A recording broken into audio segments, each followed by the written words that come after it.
Welcome again, and we begin with developments in the Republic of Benin, where military personnel have announced that they have removed President Patrice Talon from office. But this morning, conflicting signals are emerging about who is really in control. A group of soldiers identifying themselves as the Military Committee for Refoundation appeared on state television on Sunday, declaring that President Patrice Talon had been ousted and his government dissolved. They stated that the committee had met and decided that Mr. Patrice Talon is removed from office as President of the Republic. However, sources close to the president say Talon is safe and that loyalist forces are already moving to regain control of key state institutions. This attempted takeover comes amid a wave of political instability across the region, following recent coup in Madagascar and Guinea-Bissau and earlier power seizure in neighboring Niger and Burkina Faso. Benin itself has a long history of coup and attempted coups. President Talon, who took office in 2016 and is due to complete his second and final term in 2026, has been widely credited with driving economic growth. But critics accuse him of tightening control, including sidelining major opposition parties, one of which is barred from contesting the race to succeed him. For now, the situation in Cotonou remains fluid, with the real balance of power still uncertain.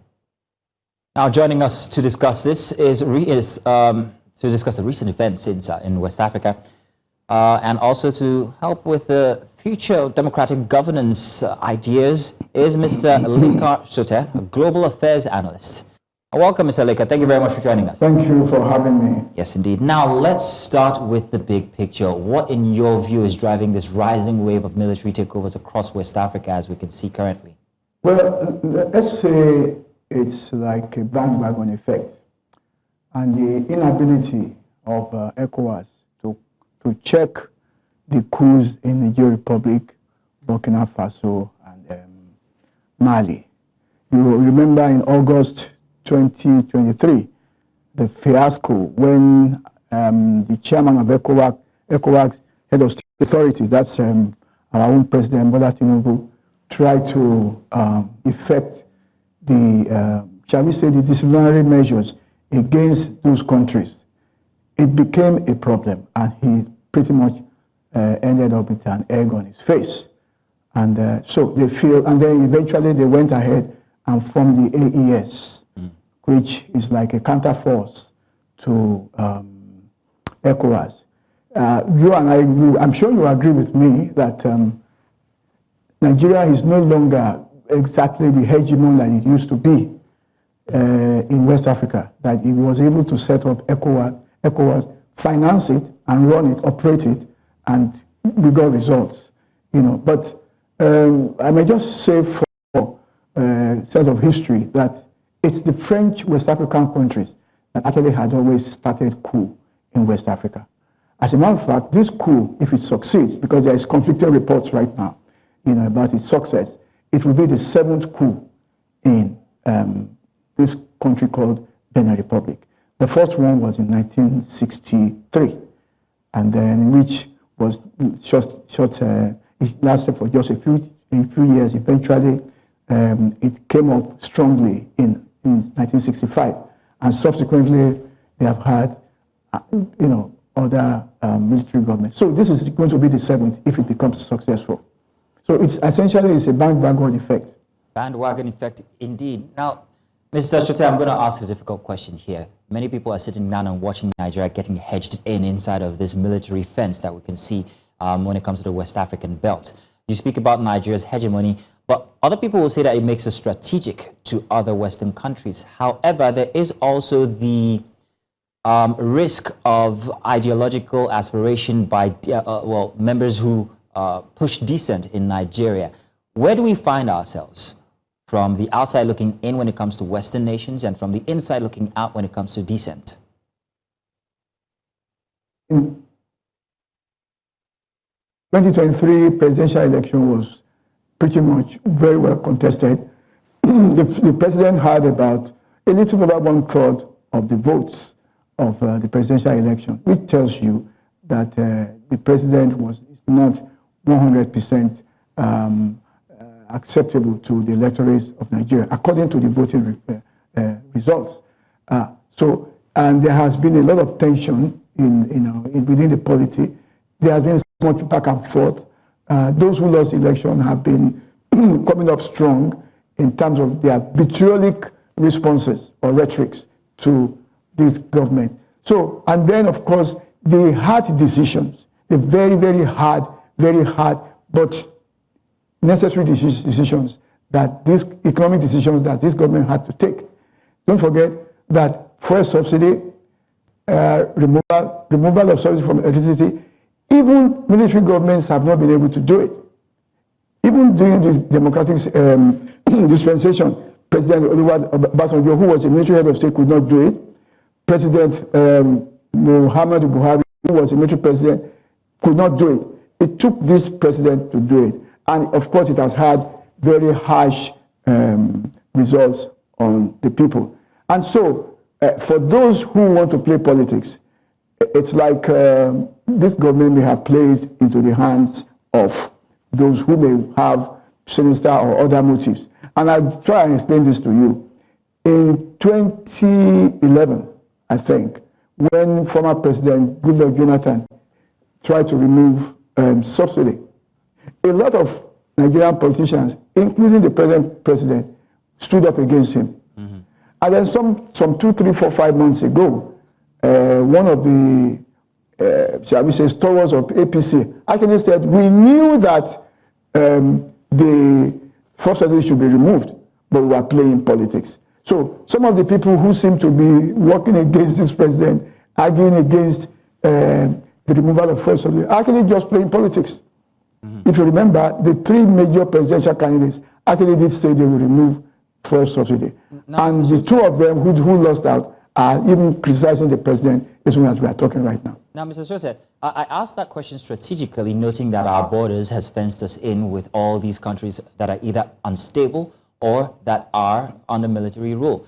And I'm wondering, now with Benin, that has gone under as well, where does that put us as a West African giant, as the, head of the AU, for instance? What does that tell about our own powers currently? Oh, I just said that to you. Mm-hmm. Nigeria is no longer exactly the hegemon that it used to be. Okay. It used to be like whatever Nigeria said. You recall even under President Obasanjo, when there was some kind of disagreement between the power boys in the sons of former president of Togo. Obasanjo simply called for the 2 of them to come and then told them, please go and make peace and stop disturbing. And everybody took it. But we have our own economic issues to deal with now. Okay. We have our own disunity to deal with now. Okay. We have our own terrorism to deal with now, which we have not been very perfect in handling. Okay then. So back to the instance inside of the Benin Republic currently. Do we think that these are, influences from internal breakdown of law and order, or at least maybe policies? Or do we think that these were influenced by other countries around that perhaps maybe might have created some sort of ideology, aspirational ideology when it comes to military rule?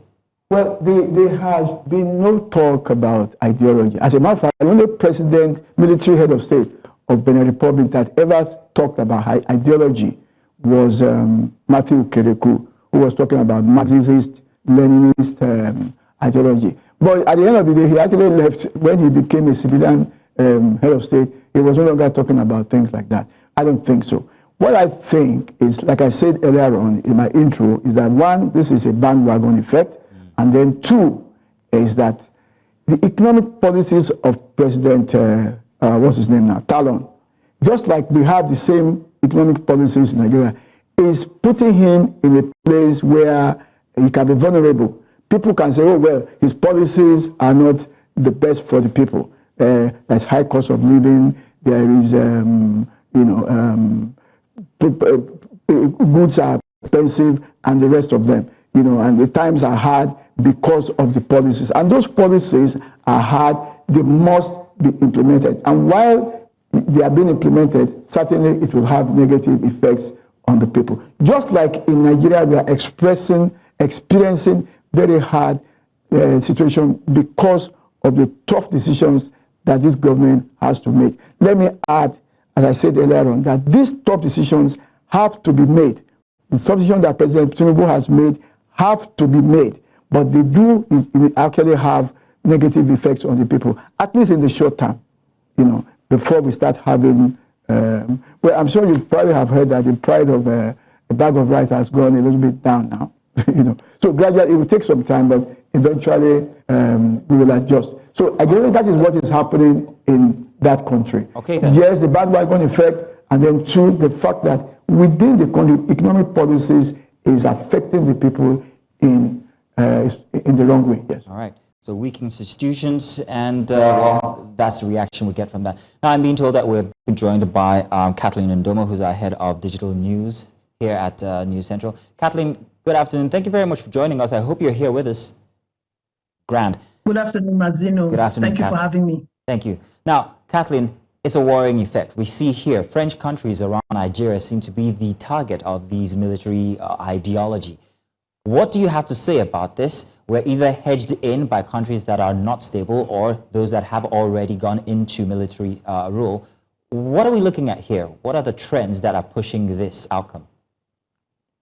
Martino, it's very concerning, and it's been happening around Francophone West Africa for a long time. We even saw the case of Guinea-Bissau, where in the last 10 years, there's been, since 1974 that they had election, there's been at least, 10 coups or attempted coups. I think 4 were successful. And it's very, very concerning. In the Guinea-Bissau case especially, we are seeing a new trend where the report was that the ruling appointed government would have preferred to hand power to the military than hand it to the opposition in what is now being termed a pseudo coup. These trends are emanating, as our guest said in the studio, from different things: broken societies, poor leadership, really broken institutions and systems, state capture in some regards. In Ivory Coast, we've seen the case of continuous changes of policy and reform. In the case of Benin Republic that has just happened, let's recall that as at October of this year, the current opposition was barred from running in the election that would hold in April on something they are terming insufficient legislative sponsorship. Now, there had been a reform of the electoral code, which meant that to get a presidential ticket, parties were meant to be sponsored by at least 10% of the country's lawmakers. And in the case of Benin Republic, that meant that mayors, approximately at least 16 officials, which are mayors or lawmakers, or 28 officials based on parliamentary seats held, had to sponsor the opposition party, which incredibly is led by the previous president. Now, all of these trends are what we're seeing that is causing, a pushback, not just from the people, but also from the military that is thinking, look, we can take power, as in the case of Mali, Niger, and Burkina Faso, and we can run the country better than legitimately or democratically installed governments. I would also add at the end that when we see playbooks like the one in Cameroon from Paul Biya in a government that has been running for 43 years with a 92-year-old president, and every state an arm of government has been captured right down to heads of the departments, or at least of directorates in public institutions. One might want to say that these are the sort of modus operandi that different leaders across the continent, and especially in Francophone Africa, are wanting to apply. Because if it can happen in Cameroon, that a president can stay in power for 43 years and close every door and every opportunity of legitimate democratic governance, then of course it can happen anywhere else. Thank you very much. That's so eloquently put. Now, the implications are rife for Nigeria. We're going to go on a break, but when we come back, we have to talk about these implications. What happens internally for Nigeria? There are many risks when it comes to being hedged in. So let's take this break. And we'll be back with you, Mr. Sote, and of course, Kathleen. Please stay with us.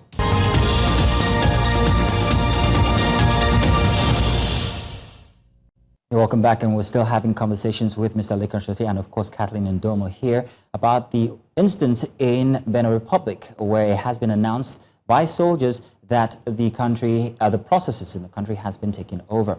Now I'm going to come to you, Mr. Sote. Thank you very much for remaining with us. Let's look at the implications here. Let's look at the implications for the remaining democracies inside of West Africa when we talk about ideological contagion. What is happening with these countries? What might happen? What are the implications, sir? Nigeria is like two countries in one. You remember we started as Northern Protectorate and Southern Protectorate. Sir, I don't want us to focus just on Nigeria. We still have other democracies that might also have issues as it affects them from the many military instances they have around them in West Africa. Well, okay, we take a broad look exactly, at West Africa. Yes. Well, like I explained earlier on, ECOWAS failed to rein in Burkina Faso, Mali, and Niger Republic, and it resulted in the AES. So they can see if other countries can copy from their grace notes that if these guys can go ahead and do this, they can assert themselves, and successfully too. You see what has been playing out in Guinea-Bissau, and of course what is now seeming to be happening in Benin Republic. It just tells you that, we are now in the social media era where things happen. When President Kennedy was killed in 1963, we got to hear about it within 30 minutes. But now it's nanoseconds that we hear what is happening. So whatever is happening throughout West Africa is online, is real time, that people know about it. So it can affect them, it can affect their attitude, their opinion, and things like that.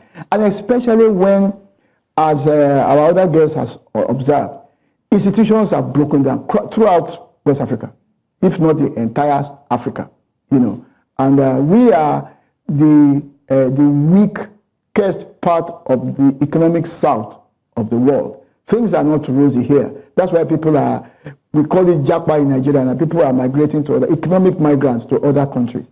And I'm sure you know about people who go through like Libya and also to the Mediterranean just to escape the hardship of the economies of this country. So which gives reasons for anyone who wants to plan a coup to go ahead and begin to think that they could go ahead and plan a coup. Especially like has happened in Benin Republic now, where it appears that President Talon is not allowing the major opposition politicians to run in this election. I guess there are a few, shall we say, insignificant contenders who want to, come up to become the president of this country. But so there is a lot of dysfunctions in West Africa. Let's face it. And like I keep saying, there's no hegemon. There's no strong power to take control and keep everybody in order in West Africa. And that is one major. There's nobody to fear. See what happened in Liberia. See what happened in Sierra Leone. Nigeria stood in and took control. But there's nobody to do. Nigeria has its own crisis, and we are dealing with it. And like I was trying to observe, a part of Nigeria is from the Sahel. Their sympathies, let's say Northern Nigeria, their sympathies is with the Sahel, So they will look up to what is going on here. Possibly, if there's a way to assist them, they will assist them, And if they think that they are winning, who knows? You remember in 2023, not too long after the inauguration of President Tinubu, some people actually went to the defense headquarters and were asking for a coup in Nigeria. Okay, so this just shows you that people are looking for whatever excuse to do whatever they want to do. So again, it may become a bandwagon effect. It will now move out of the francophone into the anglophone West Africa, which we don't want. That's a very worrying conclusion that you put there. My next question is actually going to go to Kathleen. Kathleen, now I'm wondering whether it's a situation where in West Africa, we're no longer looking at coups as exceptional failures, but as actual pathways to maybe regaining power. isn't this a worrying effect? Are we simply looking at nations that haven't yet fallen? The consequences are very dire. Like, look, the consequences of such unconstitutional changes of governments in Africa, particularly in Francophone Africa, that have experienced a surge in coups, especially since 2020, are typically severe, and they are multifaceted, and we have to look at those different multifacets, right? There are regional and international consequences. I worry about how our regional bodies, ECOWAS, CEMAC, SADC, all of these regional bodies, I worry about how they sort of rubber stamp illegitimate or manipulated elections, as in the case of Cameroon, for example. Even international bodies do it. We saw what happened post-election in Cameroon, where we're having endorsements by the AU on an election that was clearly and evidentially rigged. We have, when a coup happens in one country, it is not as condemned as in another country. We've seen it in different cases, from the pre-coup in Guinea-Bissau to the coup in Mali, in Niger, in Burkina Faso. The responses are different and varied. We have seen the difference in responses in Cote d'Ivoire, post-election in Cote d'Ivoire and post-election in Cameroon. From regional, from international bodies, from the AU, from the EU, from ECOWAS. Nobody even spoke in CEMAC, because CEMAC is just a region, like I always say, is the orphan of Africa. Almost everybody, bar none, in CEMAC is an autocrat, and we have regimes in CEMAC that have lasted way past 30 years, from Gabon to Equatorial Guinea to Cameroon. We've heard about suspensions and sanctions that really never ever hold water, whether they are immediate suspensions, whether they are international isolations, whether they are mediation effects. These have really not gone to actually helping the situation and ensuring that our people have governance systems, call it what you like, whether it's democracy or communism or monarchy. Our countries have not had the systems, governance systems that give equity to the people. Then you now have a coup or an attempted coup in Benin Republic with a president who is lauded for economic and infrastructural reform. We also have to look at the consequences related to French presence and French influence. The recent wave of coups in Francophone West Africa has been notably marked by a strong French sentiment. Mm-hmm. Let's not forget that we now have 3 countries that have gone their way from ECOWAS and are now relying more on the Russian presence, an expulsion of French forces right up till now from different countries has also been a major consequence. So there is geopolitical realignment. The vacuum that has been left by France's exit has led other coup-led nations to have strong ties with countries like Russia and other countries going strongly to China. And then lastly, there's the economic impact. We really need to look at how this is going to affect companies, whether they are international businesses or their local companies. So the internal and long-term consequences, while juntas often promise better security, and that is why a lot of countries are going towards juntas. I mean, Cameroonians will tell you it is time for the military to take over because they don't see any other way out. We currently have an opposition leader that died in detention for absolutely no reason, but demanding that, the right count of the election be upheld. So military rule is now being used as an indicator. It's first of all an indicator of instability, but now it's being used to further amplify the fact that, Africans just want better. And when you want better and you don't find another way out, you're going to be like a dying man that is clutching to a snake. Kathleen, thank you for that robust response there.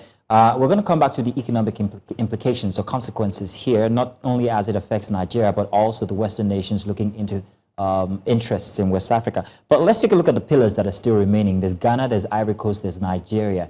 Now, this is very worrying. You mentioned a few bodies there, Kathleen. You talked about SENA, you talked about the AU, and then there's ECOWAS. What happens if any one of these remaining countries, what happens to democracy in West Africa if any one of these remaining countries should falter? Let's have Mr. Sote, please, if you don't mind, Yeah. Kathleen. Yes, let our guest go Yes. ahead. Thank you. Okay. If they should falter. Well, I don't know if you remember that Chief Olusegun Obasanjo, who is retired, who is a general, who was a military head of state, and who was a, shall we say, civilian president, he said sometime early this year that democracy has failed. That's a very heavy statement, and it has implications politically, you know. And then where you start having coups that seem to, well, okay, sometimes it appears that they may not have ideological strains, but when they seem to be saying, okay, the West, get out of our country, France, get out of our country, you begin to reach some form of ideological distance, and especially when they are now leaning to Russia, when they are now leaning to China. And then the arguments that some of these military governments are making is that, well, our resources, our mineral resources, we want to run them ourselves. You have cheated us in the past. We no longer want that to happen to us. We want to have some kind of, some equity, some more returns from our resources. And I think that also will certainly affect other countries that may think, well, maybe if we too go this route, we may have more access to the gains or the profits of our mineral resources. That is one, you know. And then, of course, it then will affect the countries, the companies that will invest in West Africa these days. If you are from, shall we say, the OECD countries, you know, it appears that you are from the economic north and, you know, or North America and Western Europe, and your investments in these French countries may be threatened, you know. Whereas China especially is coming on strong with resources, with loans, and helping to build infrastructure, you know, and fund. And then, of course, leading somewhat the BRICS with the new development bank that gives loans to countries these days. So it begins to be like it used to be in the days of the Cold War. Though it's no longer called Cold War, it begins to look as if it's a replay of what is happening, so that the West is losing out to the East, which is Russia and China and their allies. You know, yeah, so that is what I see playing out in terms of how the direction of the economy. They seem to be, yeah, we want to take more charge, more control over our resources, which would then mean that there will be more nationalization of companies, or at least of the mining fields, you know, of these countries. And then you now have alternative investors or alternative tanker partners from Russia as well as from China especially, which is what seems to be taking place in recent years. Kathleen, to you now regarding the economies that are affected here. There is a removal of the French influence. These countries, well, they fall into military power, but there's still that relationship that has to happen between them and the other West African democracies. How do we see Nigerian economy, the economic interaction between these countries, especially at this point, Benin Republic now? What are we going to see henceforth? Mr. Sote, I was reserving that for Kathleen, if you don't mind, sir. Please, yes, thank you, Kathleen. Go ahead.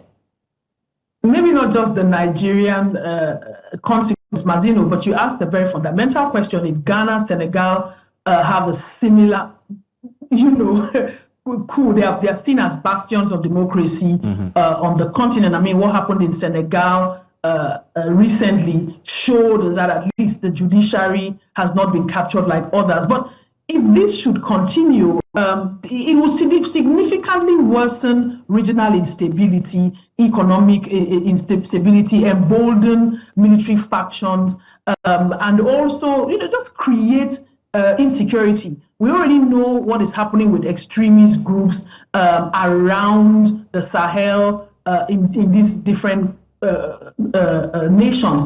The immediate consequences are just increased instability. It creates political vacuums. When people know that they can get away with these kinds of forms of authoritarianism and repression, then they're just going to copy it across the continent. Don't be surprised that East Africa picks up some of these modus operandi. We can see what is already happening in Tanzania. There are the humanitarian concerns. There is the contagion effect. There's the rise of mercenaries and extremist actors, like I said before. It's an entire dilemma for democracies.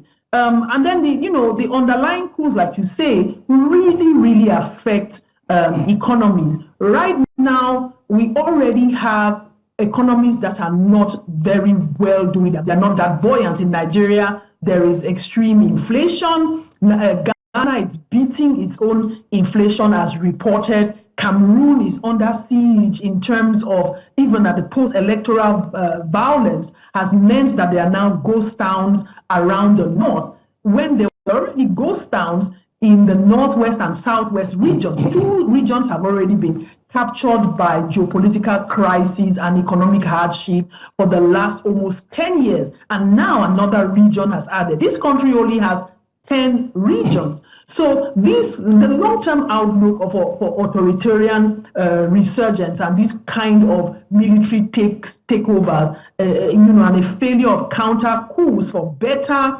democratic governance mean that we're just going to have a shift from electoralism. Don't be surprised if people say we don't want to vote anymore. It doesn't work to military-backed regimes. It's just a challenge for Africa's socioeconomic future. And it just signals a retreat from the progress that these countries had in the 1990s and the 2000s, and is deepening cycles of instability, of economic hardship, and hindering development across the continent.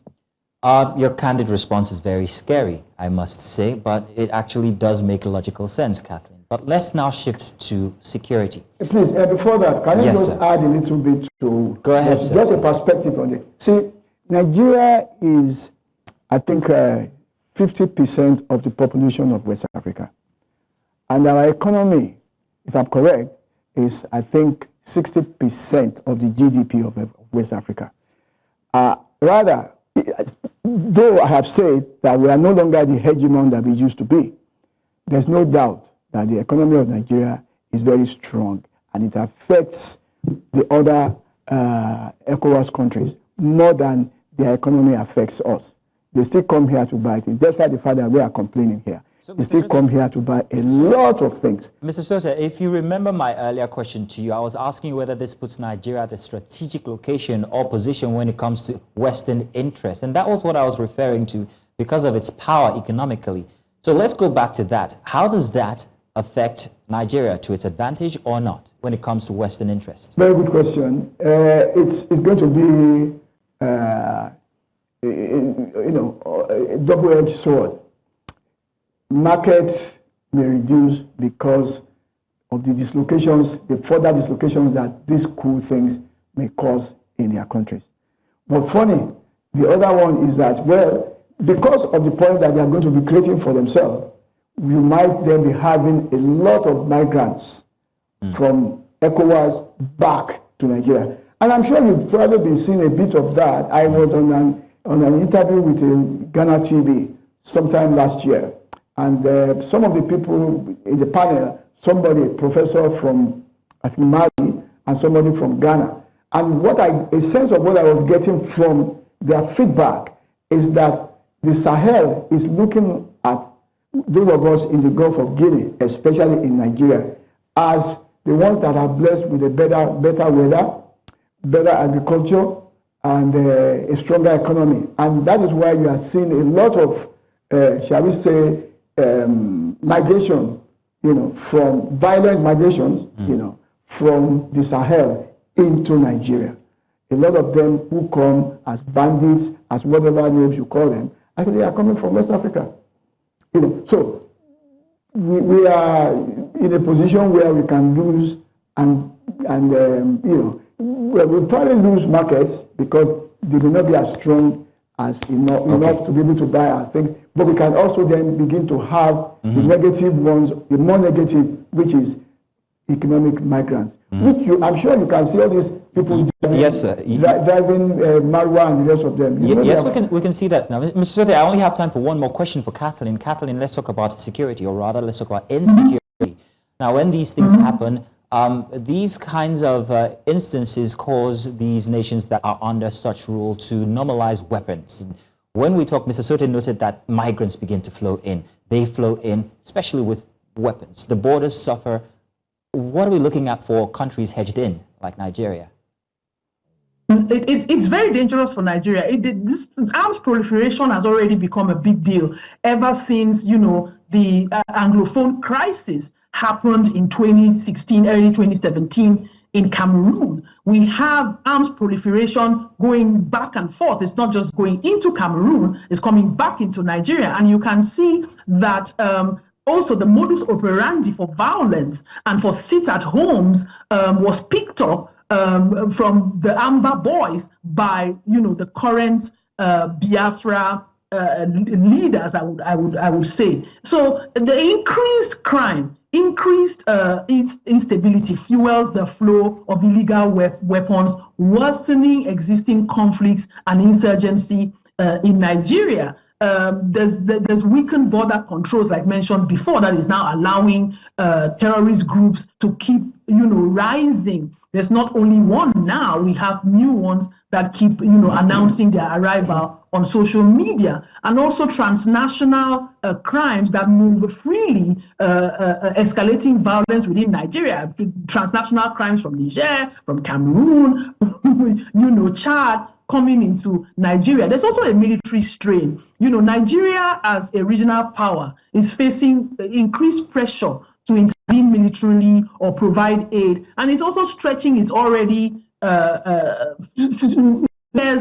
security forces and its scarce security budget. So these are the kinds of security threats that Nigeria is facing. And if it continues in this way, Nigeria being, a central power, a huge economy, as well as a huge population, we're looking at dire straits for the continent. We cannot continue to have coups and instability in West Africa that are worsening already security concerns that are in Nigeria. We know what's happening in terms of internally kidnapping, banditry, and all of that. It cannot then have an external or several external threats of insecurity compound what is already happening in the country. Mazino. Kathleen, thank you very much for joining us on such short notice. Also, Mr. Lekan Sote, thank you very much on even shorter notice. It's been a very interesting conversation. We might still come back to you through the course of the day as we monitor the situation in the Republic of Benin. Thank you very much, Thanks, gentlemen and lady.